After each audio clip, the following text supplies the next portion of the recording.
শিশু এবং ওরাংউটানের গল্প।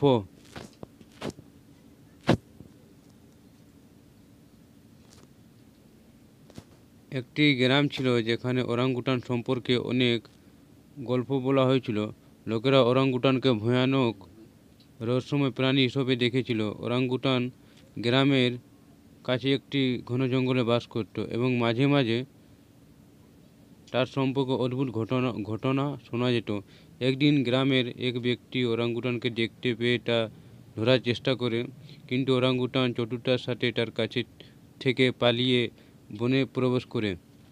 এরপর গ্রামের সকল মানুষের মধ্যে ওরাংউটান নিয়ে আলোচনা ও আতঙ্ক আরও বেড়ে যায়। একদিন একটি শিশু গ্রামের কাছে খেলতে খেলতে গ্রাম থেকে দূরে জঙ্গলে চলে গেল।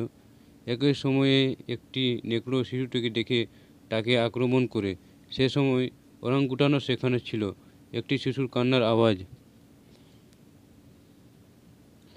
শিশুটির কান্নার শব্দে তিনি কাছে গেলেন এবং যখন ওরাংউটান দেখলেন যে নেকড়েটি শিশুটিকে আক্রমণ করেছে, তখন ওরাংউটান একটি মোটা লাঠি তুলে নেকড়েটিকে আক্রমণ করে।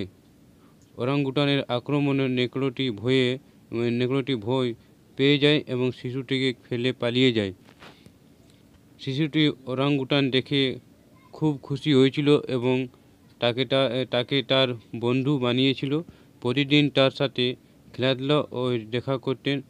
ওই শিশুটির প্রতি ওরাংউটানের হৃদয়ে এক অন্যরকম মমতা তৈরি হয়।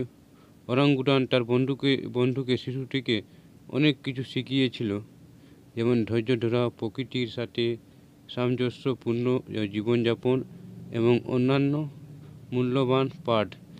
শিশুটিও তার ওরাংউটান বন্ধুর সমস্ত জিনিসের প্রতি মনোযোগ দেয় এবং তার শিক্ষাগুলি অনুসরণ করে। যখন লোকেরা জানতে পারে যে ওরাংউটান শিশুটির জীবন বাঁচিয়েছে এবং প্রতিদিন তার সাথে খেলছে, তখন ওরাংউটান এবং শিশুটির মধ্যে বন্ধুত্ব গ্রামের আলোচনার বিষয় হয়ে উঠেছে। লোকেরা ভেবেছিল যে ওরাংউটানও একজন আদিবাসী মানুষের মতো, যার হৃদয় দয়া এবং ভালোবাসায় পূর্ণ। তারা আর তার দিকে ভয়ের সাথে নয়, ভালোবাসার সাথে তাকালো।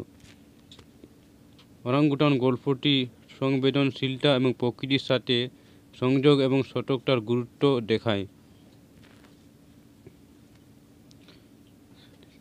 নৈতিক ওরাংউটানের গল্পটি একটি মূল্যবান বার্তা প্রদান করে যে সমস্ত জীবের অনুভূতি এবং সম্পর্ক রয়েছে, যা আমাদের সম্মান এবং ভালোবাসার সাথে আচরণ করা।